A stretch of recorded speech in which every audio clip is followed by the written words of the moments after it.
We're going back almost 10 years ago now, but one morning I dropped my son off at school and then drove over to a nearby 7-Eleven with my infant daughter.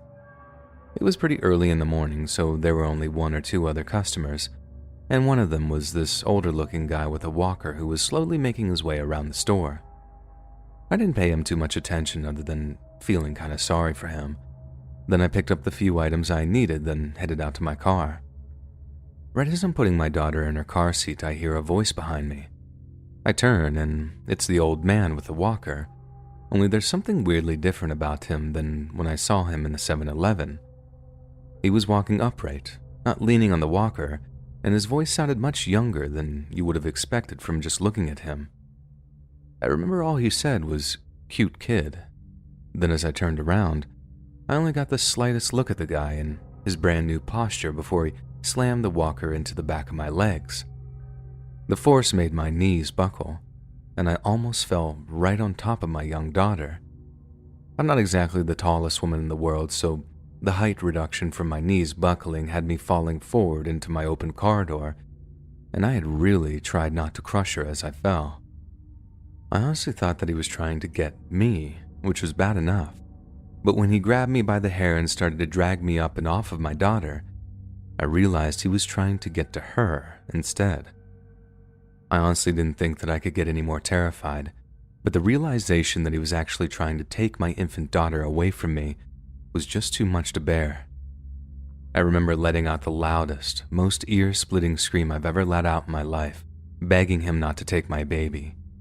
He was so much stronger and faster than he looked, and I guess that was all part of his fiendish scheme to have everyone let their guards down around him. It honestly seems like divine intervention now that I look back at it. But someone was just pulling into the small parking lot just as he almost had a hand on my daughter, and seeing the struggle had them instinctively honking their horn over and over in a bid to break it up. I think they figured it was just an incident of spousal abuse or something because they were just honking and didn't get out of their car until I screamed over and over again, "He's trying to take my baby." The moment they heard that, they came bursting out of their driver's side door, but then the guy sprinted past the passenger side and out towards the main highway. The second he did, another car comes speeding up and stops by him, which I first thought might have been another person coming to tackle him or something, but instead, the guy climbs into the second car and it speeds off with a screech of its tires. What horrified me in the aftermath was that it was quite clearly a well-planned and almost perfectly executed attempt to kidnap my daughter, and I wouldn't be surprised in the least bit if it had worked on a previous occasion. After the kind stranger calmed me down, they helped me call the cops as I tried my best to calm my daughter down in turn. She was still too young to really know what was going on, but she picked up on my distress enough to be wailing and crying until I managed to lull her off to sleep. The cops who arrived at the 7-Eleven a short while after said that they'd never heard of such a thing happening there before, but they were able to check the street cameras outside the 7-Eleven to try and get a clear image of the getaway car's number plate. I stuck around long enough to find out that the car's plates came back as stolen, and the cop I spoke to said that there was a good chance that they just ditched the vehicle somewhere after wiping it down for prints. If they had already planned such a detailed operation out, there was a good chance they planned for that too. The only saving grace was that the officer assured me that my report was a step towards catching them. A small step, but a step nonetheless. The horrifying experience I went through that morning wasn't for nothing, as not only did the cops now have a description of the guy who tried to do the kidnapping, but their failure to kidnap my daughter meant that they'd probably hesitate before trying the same plan again. I took a lot of comfort in that idea, and if it wasn't for the cop taking the time to reassure me of that, I don't think I'd have dealt with the trauma of it as half as well as I did in the months that followed. But I did a lot of praying too. Desperate prayers that whoever had planned such a horrifying kidnap would never, ever be successful, and that no one else would have to endure the pure horror that I had.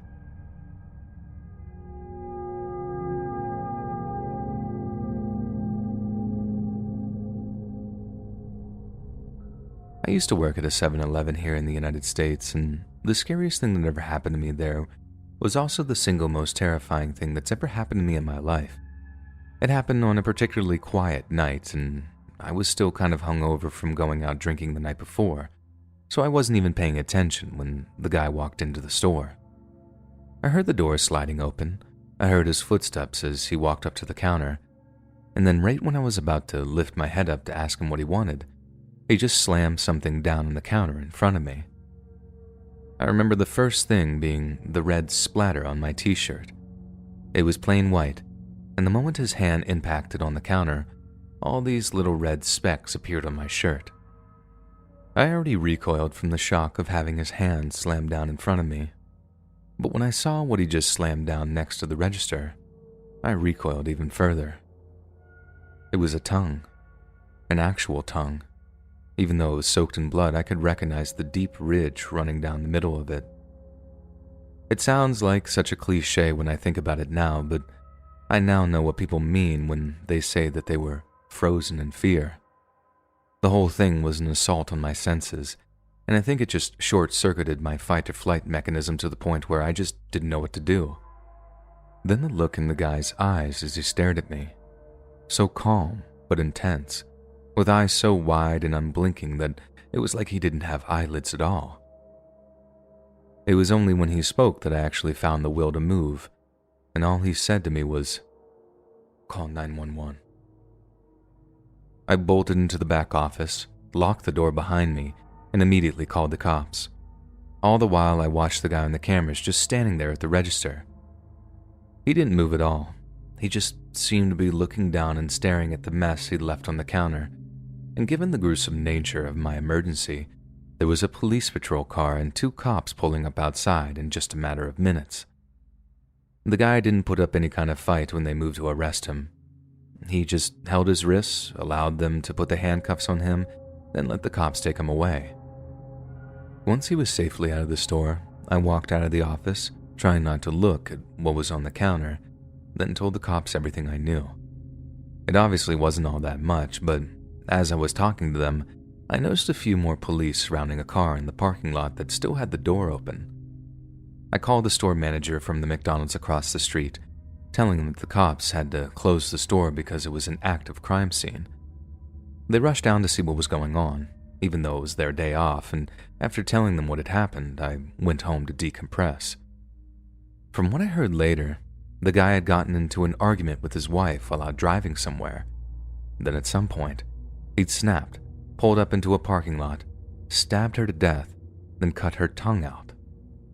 Then, for some reason, he picked our 7-Eleven to walk into to slam the tongue he'd cut out of her mouth down onto the countertop. I was allowed to take a little bit of time off of work after the whole thing, as I just couldn't face going back there so soon. Even when I did go back, I was on edge the whole time for my first couple of shifts, and I just couldn't seem to shake the image of that bloody tongue just lying on the countertop right in front of me. The thing I just can't seem to shake is that it wasn't enough for the guy to actually stab and kill his own wife. He had to reach into her mouth afterwards and cut her tongue out. How completely insane with fury does a person have to be to do that? Like, what could possibly possess someone to do something so horrifying to their own spouse? The guy didn't look like a monster either. He didn't look evil or deranged. All that gave his mental state away was that crazy look in his eyes, the one that had me frozen in fear. It just haunts me that seemingly normal people are capable of things like that.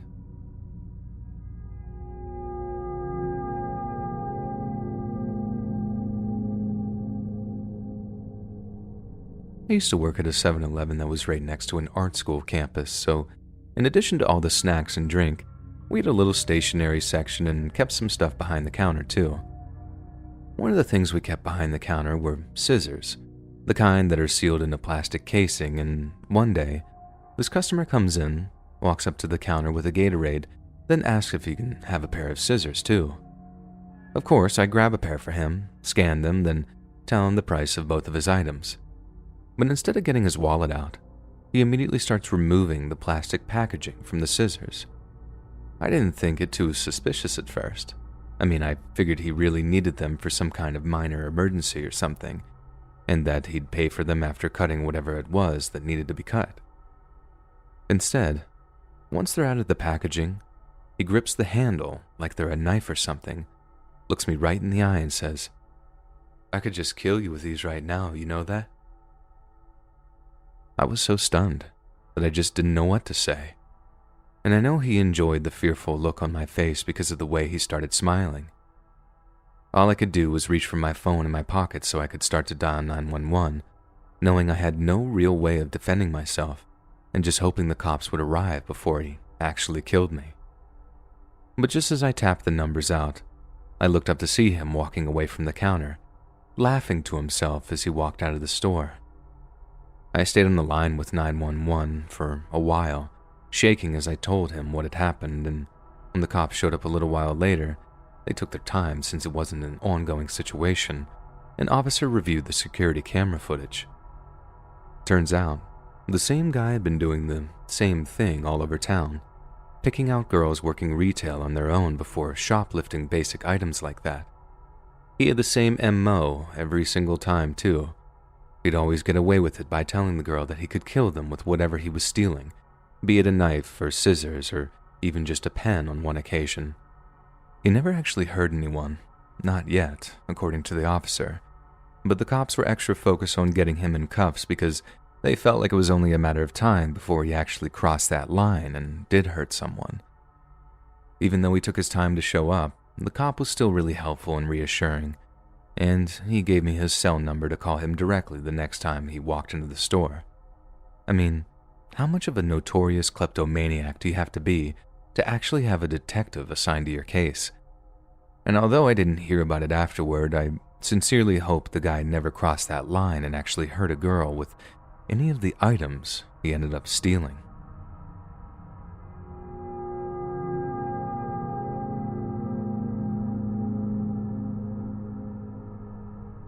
I work night shifts at a 7-Eleven in a pretty good neighborhood here in Baton Rouge, so usually it's pretty boring. And whenever a customer does actually come in, they're usually really nice and polite. I know I totally lucked out with that little aspect of it, as I've heard some real horror stories of people who work in retail. But then this one night, I had a customer visit the store that put the fear of God into me, literally too. I was just minding my own business, playing with my phone behind the register when this sweet-looking little old man came in. He was short, even shorter than me, so maybe 5'2" at the most, and he was dressed in neatly pressed khakis and a button-down shirt, almost like he could have just walked out of a church on a Sunday morning or something. When he brought his items up to the register, I made the usual small talk of asking him how his night was going, something I always did to help kill a few minutes of what were always long and boring shifts. He didn't answer my questions, though, and when I looked up at him, he had this intense, almost angry look on his face like I'd said something that had really offended him. I didn't ask anything other than, "So what has you out at such an ungodly hour?" And looking back, I think it was the mention of God that got him riled up, because the next thing I know, as I was handing him his change, he firmly grabbed my wrist, made direct eye contact with me and said, "Hell is a real place, and the devil has already got his hand on you, girl." I was so scared that I opened my hand up and the change just rattled onto the countertop as he stared into my eyes. Then, with this thunderous look on his face, he swiped his change off the counter and just walked out of the store. I've never been shaken up by a customer like that before. I don't know if it was how deceiving his appearance was, how late at night and vulnerable I was, or if it was the fact that everyone was always nice, even in a job where it's so common for people to be just total jerks. I think maybe it was a combination of all three. Just this perfect storm of surprise and fear that actually left me standing there, shaking in the quiet of the store. I've never had a customer like that since. But I find I always have my guard up now whenever I'm working late like that, because the one thing it taught me is that you definitely can't judge a book by its cover.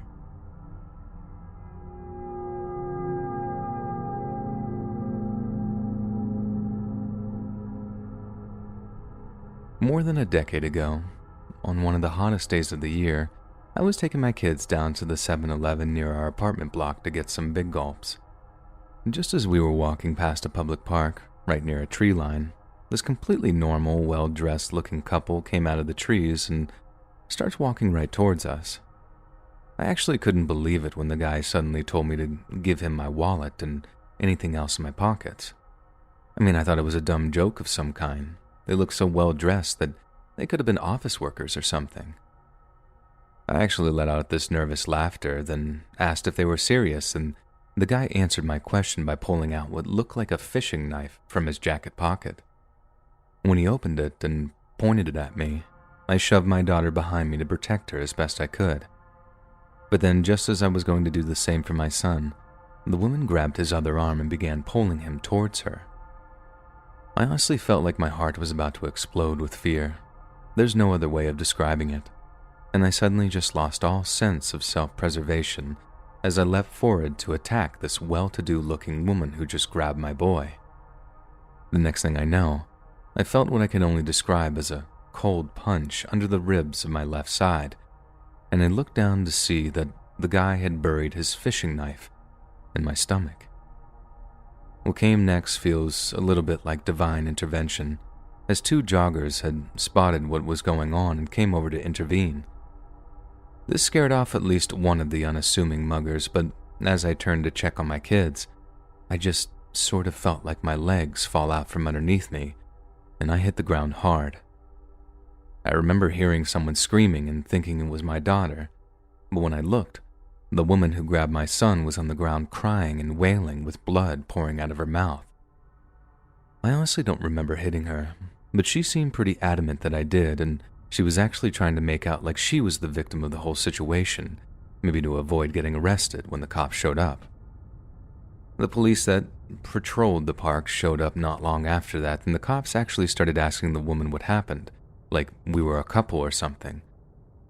My kids had to tell them that she was the partner of the guy that stabbed me, and this definitely threw the joggers off too because they had definitely assumed that that was the case too. The whole time I just kept begging someone to call an ambulance because I was pretty sure that I was bleeding to death. I got taken to the hospital and, to my complete disbelief, I was questioned about the incident as if though I was a suspect. I had no idea what this was about until a while after, when it looked more and more likely that I was going to be charged with battery for the woman, since it turns out she actually had a decently well-off family and had gotten into some vicious cycle of addiction with some trust fund junkies she met in the city. Her family actually tried to sue me when the charges didn't stick, but it was thrown out and she was sentenced for attempted kidnapping not long after. As for me, I had a tube in my chest for 2 weeks after my surgery to remove the knife, but I thankfully made a full recovery. Honestly, when I look back at it, I'm just glad my kids didn't get hurt in any way, and I still run through all the horrific scenarios in my head where they didn't walk away from that situation unscathed.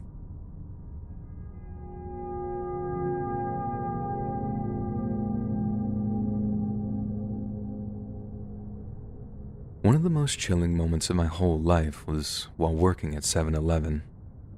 Some guy walks in wearing a suit, staggers over to one of the fridges and grabs a ton of those Starbucks cold brews out of one of them before dumping them all on the counter in front of me. The stink of booze off of him was just wild, and as I'm ringing him up, I asked if he'd either had a really good day or a really bad one. He's let out this really hearty laugh and then tells me, "A little of both." He then goes on to explain that he'd just gotten out of court, and that he's been acquitted of accidentally shooting one of his hunting buddies on a trip that happened a few years ago.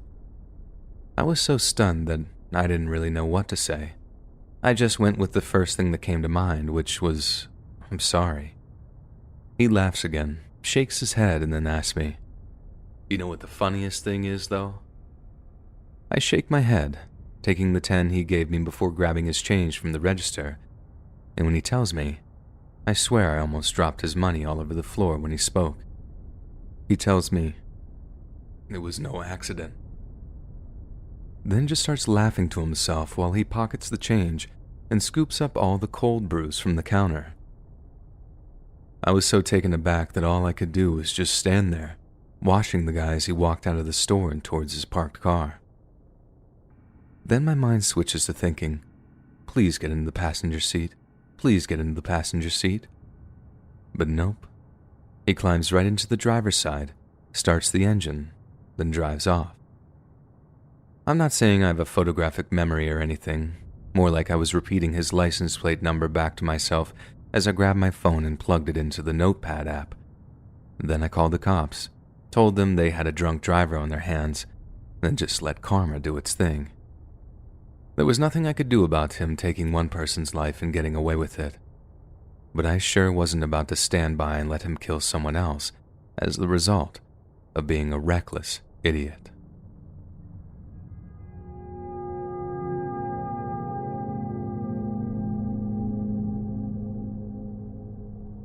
Last year I moved from a dense urban area to a really pretty underpopulated rural one. I got super into trail running. There's a big circular route that I like a lot in the local nature preserve, and over the summer, I was on an early morning run there when I passed a dude sitting on a rock slightly off the trail. He looked exceedingly normal, street clothes, hat, boots, etc., and I figured him for a hiker. All good. So I make my way down the path to the point where it comes out near a highway that has a 7-Eleven on it. I made it kind of a tradition of mine to go buy some ice-cold water at the end of my run, then I basically chug it as I walk back to my house. Then this one time, just as I'm walking back onto the trail, I hear a twig snap, and I straighten up to see that guy, crouched over and stepping through the woods off the clearing like he's trying to creep up on me. I bolted. The sprint back was the most terrifying experience of my life, obviously. I don't know if I lost him or if he gave chase at all. The police never found anyone matching his description, and I don't run anywhere near there anymore.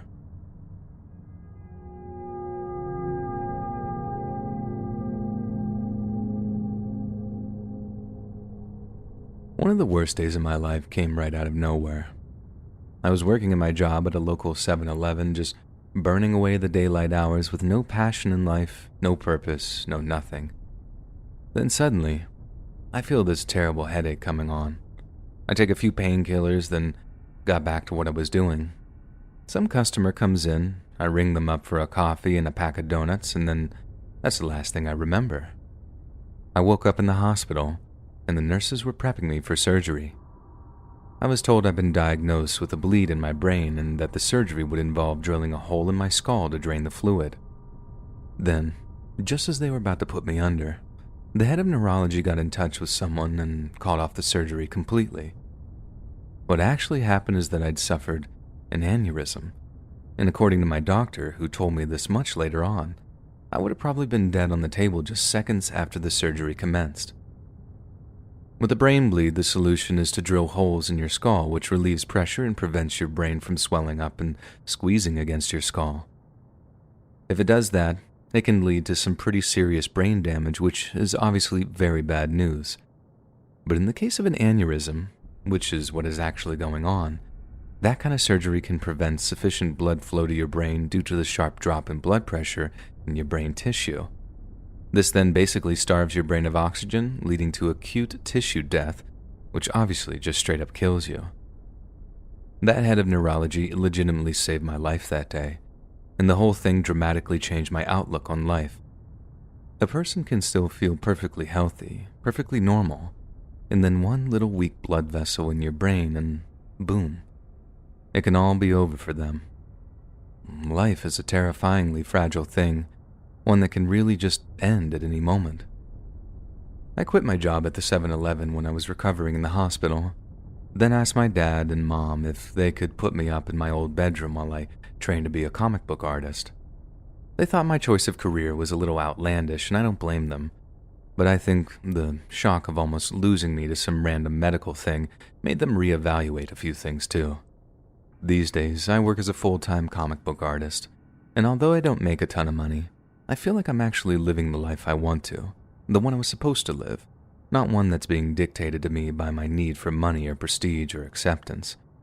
I suppose I'm telling you all this because I hope everyone on Earth can live that way too, and it honestly breaks my heart that some people don't have a choice in the matter, because the idea that someone's life could just end while they were working some terrible retail job or doing just about anything they didn't want to do, I don't just find it heartbreaking, I find the concept utterly terrifying. Probably because I was just one surgery away from that exact same thing happening to me.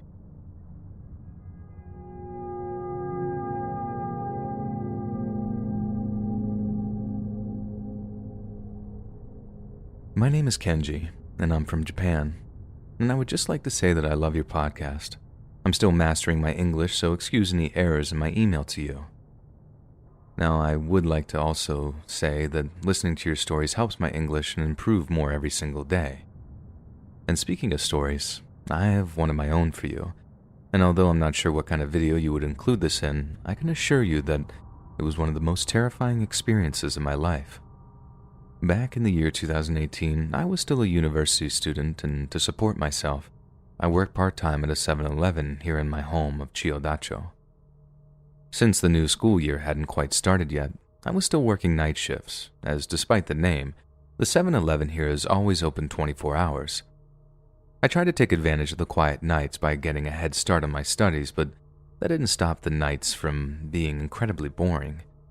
So when I wasn't studying or serving the odd customer who came in, I was cleaning the store down. That's part of my nightly duties anyway, but then it becomes a real benefit during the nighttime shifts, and I can use up at least an hour each time I wipe down all the shelves, fridges, and displays. So one night, I'm cleaning the store when a customer comes in and starts browsing through some of the stock. I rush back behind the counter to serve him, but he told me that there was no rush, and he might be a while picking out some cold tea for his coworkers, as he too was working the nighttime shift as a security guard for a nearby apartment building. I thanked him for his thoughtfulness, then went back to what I was doing, which was cleaning down one of the refrigerator windows. I picked up my cloth and spray and began wiping down the fridge again when, suddenly, the entire store begins to gently vibrate. At first, it felt like that there was some kind of very large vehicle passing the store outside, like a tank or something. I know that might sound crazy, but that's what I thought at first. But then when it began to get more intense and everything on the shelves started to rattle and shake, one single word went through my head. Jishin, which means earthquake. The next thing I remember was turning with the intent of running back to the register to take cover under the counter, but as I turned, I saw the security guard running at me incredibly fast. I didn't know what he was planning on doing, but when he shoved me back to the ground, I found myself overcome with angry surprise, thinking, "What did you do that for?" Then, before I could even ask him what he was thinking, a pallet of glass bottles came crashing down from above the fridge I was cleaning, which was where we kept all the spares that would act as replacements for the fridge units. I'm not completely sure how heavy one of those are, but I know they're certainly heavy enough to cause some serious and permanent damage if one hit me on the head at those speeds. And it landed right where I'd been standing if the security guard hadn't shoved me out of the way. Suddenly, I wasn't angry anymore, not in the slightest, and all that fury changed into the purest form of gratitude I'd ever experienced in my life. I knew I had to repay it, and we trained to take cover under the reinforced counter in case of an earthquake, since it will protect us from any falling debris. I shouted at the man to follow me to the counter, and we both rushed towards it as best we could, as all kinds of things fell from their shelves while the floor shook violently beneath our feet. We took cover there for the next few minutes, and although it felt like far longer, the store stopped shaking after maybe only 30 to 40 seconds. There's no doubt in my mind how that security guard saved my life, or at least saved me from some serious and irreparable brain injuries. It makes me wonder what would have happened if he hadn't have walked into that store that night. I'd have been all alone when the earthquake hit.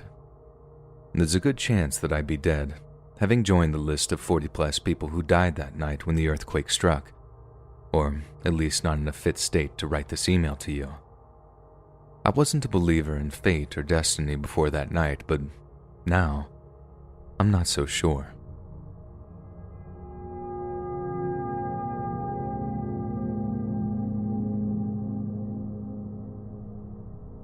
I work at a 7-Eleven part-time in between classes, and earlier this year, we got a little rush of customers in the early afternoon one time.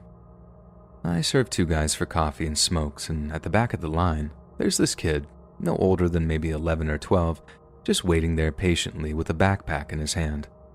I actually thought that he looked kind of cute, like a little gentleman out doing some grocery shopping for his mom or something. He gets to the front of the line and I ask him, "What can I help you with, sir?" in a kind of jokey, playful way. Without a hint of emotion on his face, he just reaches into his backpack, pulls out a gun, and says, "Give me all the money." When he pointed it at me, I wasn't sure if it was real or not, because where the hell would a 12-year-old kid get their hands on a loaded gun like that? It's not like the 7-Eleven I work at is in some high crime area or whatever.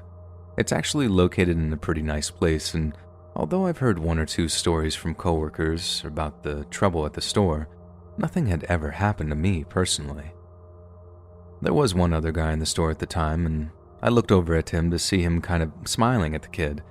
Smiling and frowning, like he was amused but disapproved of the kid playing some dumb childish prank.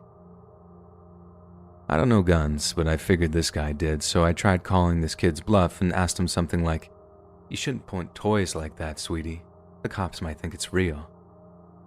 The kid responds by cocking the gun, and it has this real metallic sound that sends this kind of shock of fear running through me.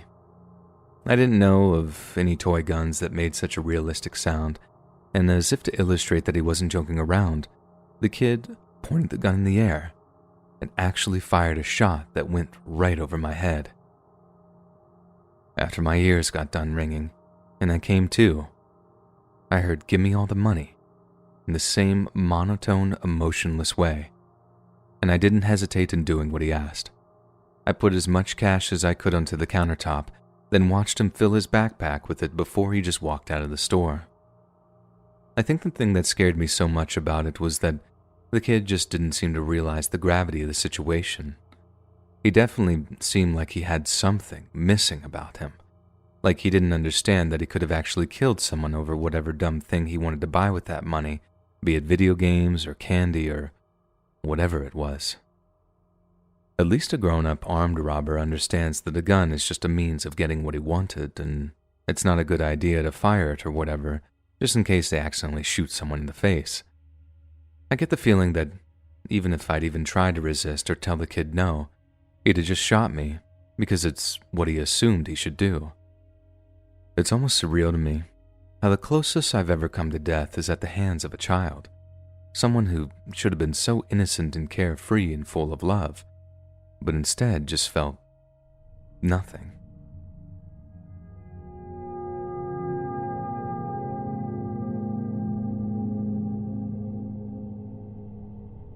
I had a guy come into the 7-Eleven I was working at, and when I was ringing up the items he wanted, he started getting all fresh with me, saying stuff like, "You're real pretty," and "What time do you finish work?" I lied to him and told him I was on till 11 even though I was finishing at 6, which was only like an hour away. He said he'd come back then, and we could go out for a beer or something, but I advised him not to since my boyfriend would be coming to pick me up around then, and he really wouldn't like the idea of some random guy hitting on me. That didn't seem to bother the guy too much though, and he made some dumb comment about how he'd make my boyfriend see things his way or something. I just nodded like, "Yep, I'm sure you will," and I could see him getting kind of angry before he walked out of the store. It didn't bother me too much, as he was only going to come back to the store later on to find out I wasn't there, and by that time, I'd be safe at home and away from any pervy creepers. But then at 6, when my shift finished, I walked outside with my purse only to see a car door open about 20 or 30 feet away. I swear I just about felt my stomach tie into a knot when I saw the creeper step out. I did a straight-up 180-degree turn on my heel and started walking back into the store, then just went right behind the counter and into the manager's office after telling my coworker, "Just say I'm on break." He seemed real confused for a second, but as I shut the door and listened right at the edge of it, it was maybe only 30 seconds at the most before I heard him say, "Oh, her? She's just on break. I'm sure she'll be out in a minute." Normally, I'd take the bus back home, but that night, I knew I'd have to get an Uber if I wanted to make it home without being seriously harassed.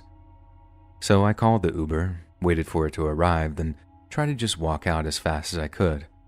I didn't see the guy in the store, and I asked my coworker real quick, "Are they waiting for me?"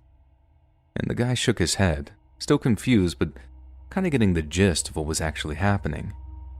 They asked if I wanted them to call the cops, and I shook my head, just gunning for my Uber as I pushed open the glass door. I didn't see the guy anywhere, and I was so set on getting into the Uber that I didn't look left or right as I walked out of the 7-Eleven, so I had basically no warning that the guy was about to grab my arm and jerk me back. He looked really, really angry as he growled, "You lied to me," then called me a bunch of names as I tried pulling away from him. Luckily, my Uber driver saw absolutely everything, and he stepped out of the driver's seat to be all like, "Hey, let her go or I'll call the cops." He did let me go, and just smiled at the Uber driver as he told me, "This isn't over. I don't like being lied to."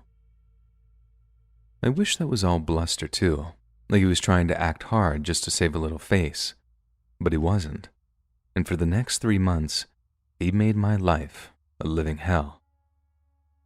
He kept showing up outside of the 7-Eleven, to the point where I had to blow a ton of my wages on Ubers to and from work. Then there was the time he actually tried to follow me home, and I had to actually tell the Uber driver what was happening so he could drive into the city just to shake the guy's tail. I tipped that guy massively.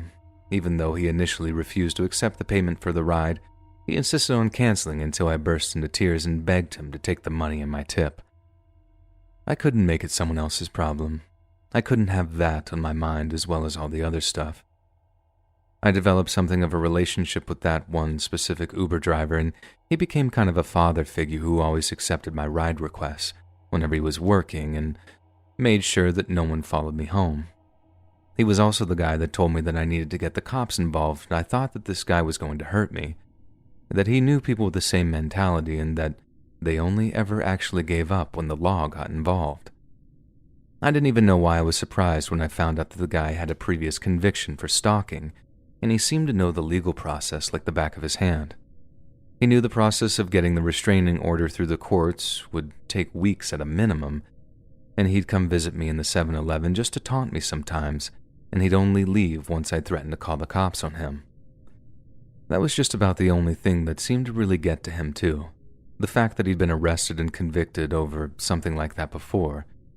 I wanted to tell him that he was pathetic, that he'd never, ever have a good, normal woman all to himself, that he'd always be some deranged psycho who got off on terrorizing those who couldn't defend themselves. But I didn't.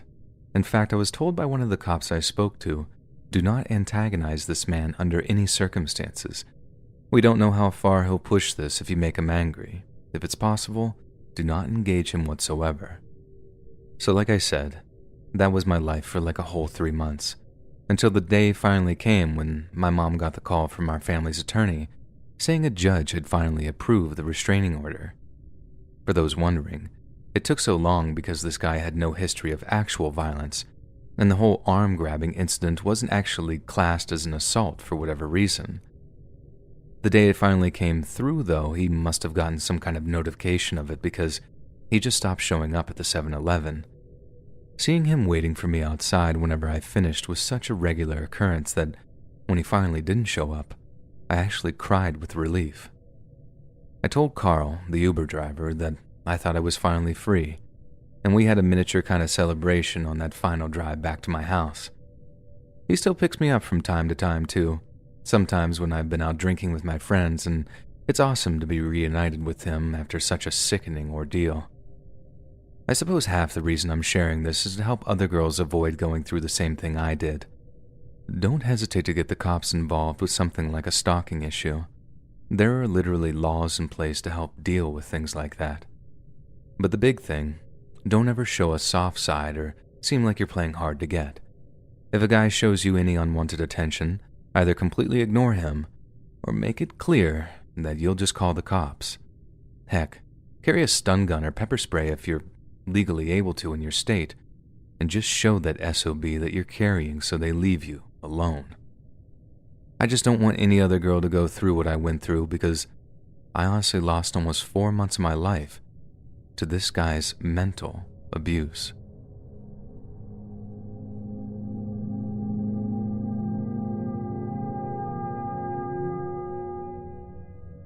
So, this might sound like a pretty dumb story at first, but it was legitimately one of the freakiest things to ever happen to me, and to this day, I've never been able to properly explain it. I used to be the assistant manager at a 7-Eleven here in Austin. Really early morning shifts too sometimes, and this one morning, I'm just walking around the store doing a little stock check while sipping a cup of coffee, one of those disposable ones with a lid and stuff. Suddenly, I think my fingers slipped on it or whatever because it went spilling out of my hand and onto the floor. I sort of jumped back so the hot coffee wouldn't spill onto my shoes. But then, when I looked down, I couldn't see any coffee cup, and there wasn't a drop of spilled coffee on the floor or anything. I didn't immediately think anything weird had happened. I just figured the cup had rolled under a shelf or something, so I got down on my knees to look for it and to see if there was any kind of spillage at all. Nothing. No coffee cup, no spilled coffee, nothing. I stayed down there for a few seconds looking around thinking it might have rolled this way or that, but I couldn't see it anywhere. I checked all the shelves in the aisle I was standing in thinking it might have been caught on one, but again, nothing. This was right before I was due to open the store, so it wasn't like I had all the time in the world to look for it. So after rolling up the shutters and unlocking the doors and all that stuff, I went back to looking for the coffee cup.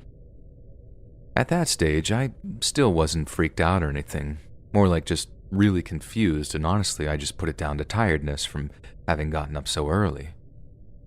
After my second attempt looking for it, I still couldn't find it, and that's the point where it started to really bother me.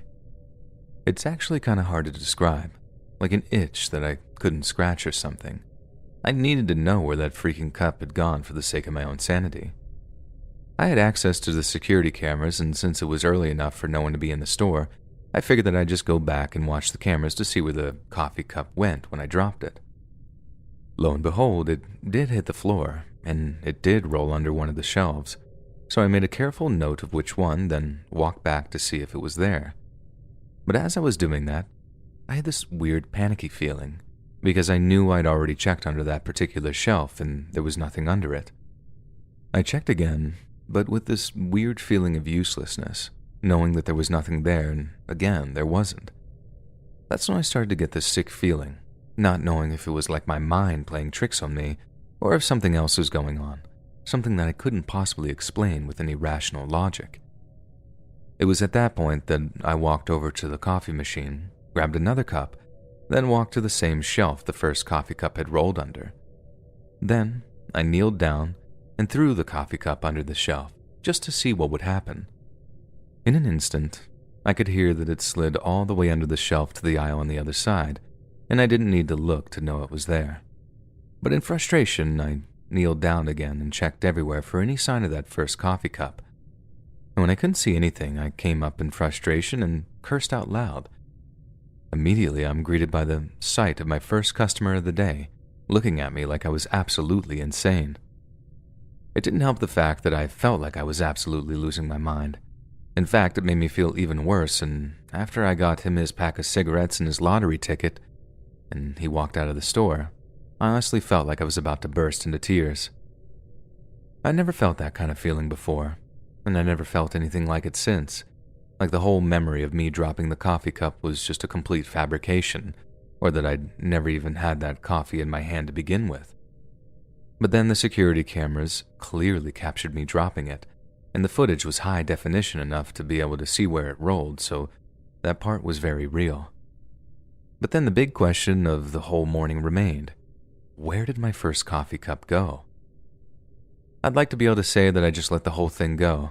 I mean, it was basically inconsequential, but I ended up obsessing over the whole thing for months, going down internet rabbit holes regarding microscopic black holes, temporal faults, all kinds of physical anomalies that remained what was referred to as fringe science. I asked a ton of questions on the likes of Quora and Reddit regarding what could have happened to my coffee cup, and believe me when I say I had to dredge through a ton of nonsense just to get to anything that even attempted to explain it using logic and reason. It actually got to the point where it was seriously affecting my mental well-being in a really serious way too. I wish I could say I only lost sleep over it too, but in reality, I was losing sleep, I wasn't eating right, my relationships were beginning to be strained. that one little incident with a coffee cup almost ruined my entire life. I still don't know where it went, but I learned to just let it go, and although where it went might be explained by scientists someday, by actual physicists who know what they're talking about, I'm okay with not knowing until then.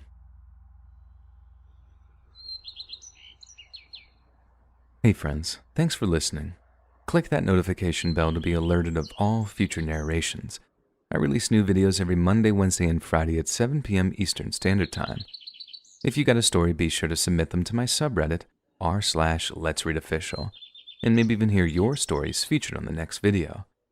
And if you want to support me even more, grab early access to all future narrations and bonus content over on Patreon, or click that big join button to hear about the extra perks offered for the channel.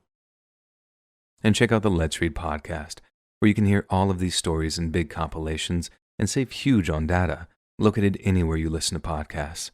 Links in the description below. Thanks so much, friends. And remember, if you ain't hurtin', you ain't twerking.